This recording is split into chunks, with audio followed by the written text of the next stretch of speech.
get into the Hurricanes versus Stars tonight. Stars coming off their first win, and I'm trying to check where the Hobart Hurricanes are 6th. So 6th versus 7th. Both teams really looking to get another win here. Who is your best Supercoach pick for tonight? Because we love a bit of Supercoach here. Who's your best Supercoach pick for this? And I do love a little bit of Maxi as well. He hasn't done much. He hasn't done much, but my team's called Maxi's Golf Cart, so I've got to have him in there. He's still fairly cheap, 137,000. He's not really bowling himself that much, so a lot of the points has got to come with a bat. But I reckon if you're walking around the outskirts of Blundstone Arena tonight, then watch out for some sky balls, because I think Glenn Maxwell is going to hit a few out of the ground there. Oh, nice. You saw he smashed one onto the roof of the SCG the other night. It was an absolutely massive hit. Huge. But he's got the potential, even though he's not doing much, he didn't score many, probably like 17 odd, early 20s last game for the Stars, but he still managed to score around 50 points, purely off boundaries and strike rate alone, which is genuine for Supercoach. So I think Glenn Maxwell can do the same again, and I'm picking him to go very, very big tonight. Yeah, nice. Yeah, 137,000, still cheap. He also, I think he got a few points. He always gets a few points extra from a catch or two, because he's always in the big spots for excellent run out as well. I forgot about the run out. That's 20 points. James Vince, which won him the game. Yep. Perfect. Yeah, that's 20 points right there. So I think was Zaman Khan the other night. I was worried about his score. Got up to that 50 because of that run out. So yeah, if you got guys that are in the game in the field, really good to pick as well. In this game, I'm going to go the Hurricanes veteran, Matty Wade. I think he was really, really good last game. He got 83 runs and over 100 Supercoach points. He was absolutely awesome. He's 146,700. I know he's a bit more expensive than Maxi, but he can get a few extra points. You get 10 points for a catch. So he's been keeping. Oh, actually, has McDermott been keeping? Now I'm trying to think. I think Matt Wade has been keeping behind the stumps. He's going to get a few extra points for that. And I think he's getting really confident, really good form with the bat. He's got, only played a couple of games, but coming off an 83, loves playing at home down in Hobart.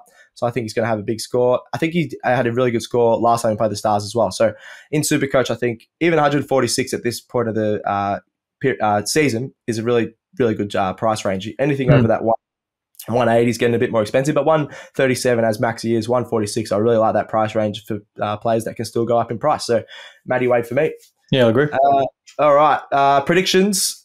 Oh, the Stars are going for 2 in a row. What do you reckon, Marcus? And I think they'll get it. Really? Yeah, I was really impressed watching the Stars against the Sixers. They haven't won against the Sixers of the SCG since BBL 08, as we touched on yesterday. Crazy. And I think the promising sign was that it wasn't Maxwell and Stoinis dragging them over the line.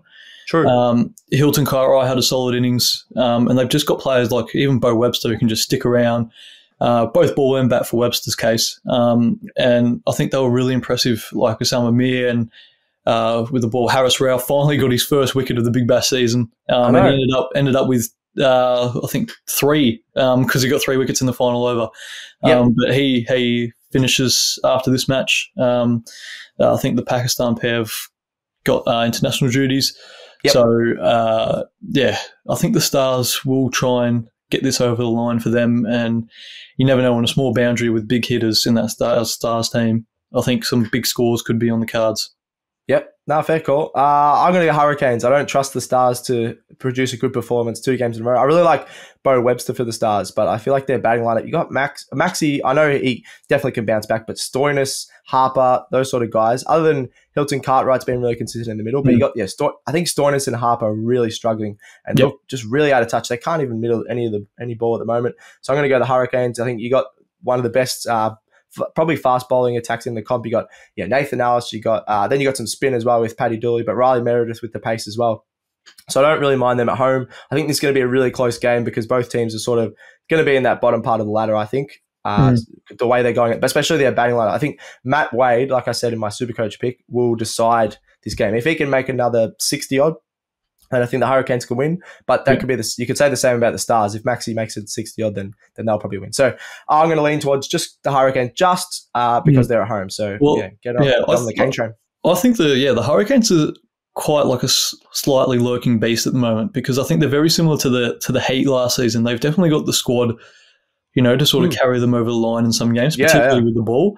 We just haven't seen it yet this season, and who knows if we'll see it for the remainder of the campaign. Yeah, well, I think one of those guys that needs to step up is Tim David. I think this season and pretty much most of last season he was horrible, and he was an Australian player, IPL player, so I really hope he makes some runs as well. So we'll see how we go with that. I'm on the Kane train tonight.